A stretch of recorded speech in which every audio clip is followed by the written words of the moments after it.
दोस्तों अब मैं आपके पास क्वेश्चन नंबर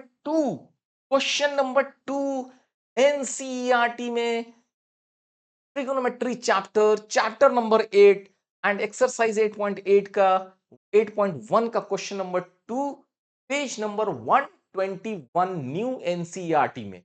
तो इसके पहले हमने अपने बेसिक लेक्चर्स पार्ट 1 में आपको क्वेश्चंस बनाने के टेक्निक थ्योरी को डिस्कस किया था। अब हम आपको क्वेश्चन नंबर 2 की तरफ लेकर आते हैं।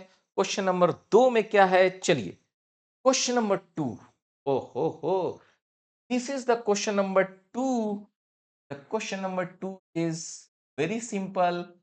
यहां पे अब आपके सामने ये क्वेश्चंस क्या कहता है उसको देखिए। क्वेश्चंस आपके सामने ये कह रहा है कि आपके सामने in this figure number 8.13 8.13 figure में क्या कहना चाहता है, कहना ये चाह रहा है, यहां पे ये देखिए P, okay, this is just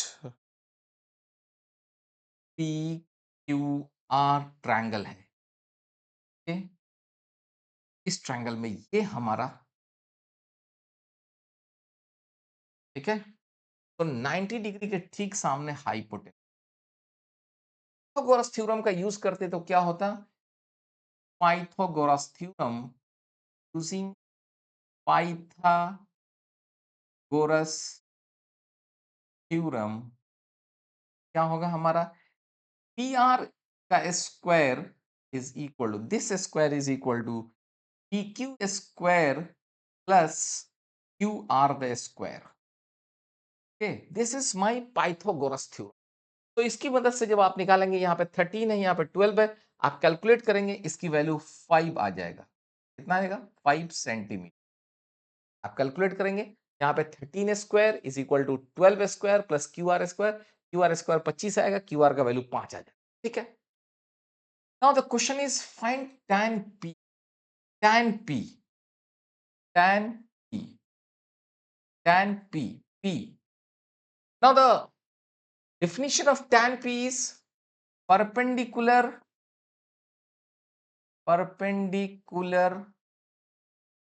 divided by base. Okay, लेकिन perpendicular what, perpendicular with respect to this angle. इस एंगल के रेस्पेक्ट में परपेंडिकुलर कौन सा होगा, एंगल के रेस्पेक्ट में परपेंडिकुलर मेरा ये वाला होगा। ठीक है, इसके रेस्पेक्ट में परपेंडिकुलर ये होगा। तो हम लोग क्या लिखेंगे, this is equal to Q R divided by P Q, and that is equal to 5 divided by 12, 5/5। अब आता है कॉट आर। तो कॉट आर के बारे में आइए, next is your cot R. Okay, cot R. Now cot का definition क्या होता है, कॉट का डिफिनेशन होता है base divided by perpendicular, but again the question arises here, base divided by perpendicular. Okay, if you remember, tan का definition था perpendicular by base, और कॉट का डिफिनेशन होता था base divided by perpendicular. But question क्या है, base, base या perpendicular with respect to whom, with respect to this R. इस आर के रेस्पेक्ट में, अगर इस आर के रेस्पेक्ट में बात कीजिएगा, इस आर के रेस्पेक्ट में बात कीजिएगा, अगर आप इस आर के रेस्पेक्ट में, तो इसके लिए परपेंडिकुलर ये होगा, परपेंडिकुलर ये होगा, और ये बेस होगा। तो कॉट आर के लिए बेस, कॉट आर के लिए परपेंडिकुलर, परपेंडिकुलर ये, बेस ये, यानी कि this is equal to this part, this is base, and base is what, this time your cot R के लिए, कॉट आर, आर के लिए, आर एंगल के लिए बेस ये होगा, that is Q R divided by Q, that is equal to 5/12। ओहो, ये कॉट आर भी और टैन पी भी दोनों बराबर है। टैन पी का मान कॉट आर का मान बराबर है, तो आप समझ सकते हैं कि tan P minus cot R क्या आने वाला है, 5/12 माइनस 5/12, यानी कि इसका मतलब ये हुआ कि tan P minus cot R, this will equal to 0। तो ये क्वेश्चन हुआ, आपको ये क्वेश्चन सॉल्व करना है, क्वेश्चन प्रैक्टिस करना है और देखना है डेफिनिशंस को।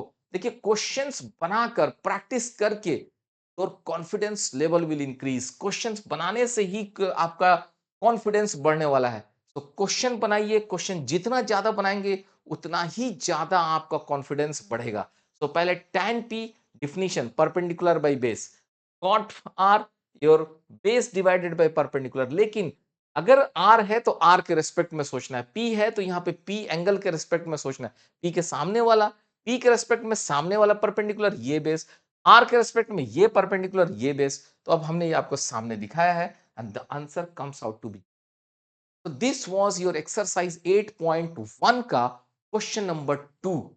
तो अब आप प्रैक्टिस कीजिए, हम लोग फिर अगले मैथमेटिकल क्वेश्चन नंबर 3 के साथ अगेन हम लोग आपके सामने आएंगे। तब तक आप प्रैक्टिस करिए। थैंक यू दोस्तों।